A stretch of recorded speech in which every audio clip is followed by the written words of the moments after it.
Бога. Вярвам, бе. Той вярва в Бога.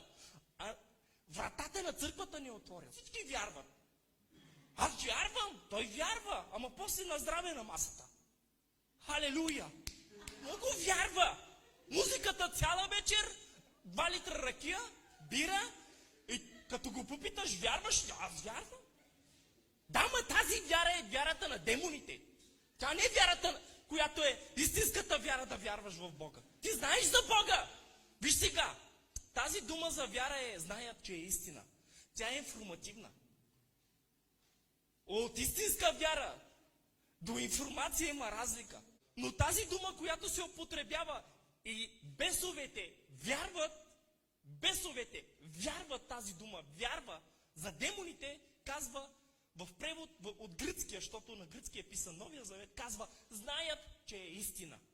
Ако днеска дойде Исус, как ще ни намери? Ще намери ли вяра? Истинска вяра. За да бъде записано твоето име в книгата на живота. Ти с Бога не можеш да направиш шега. На шега не ти се записва името в книгата на живота, а с кръвта на агнето Христос. Алелуя!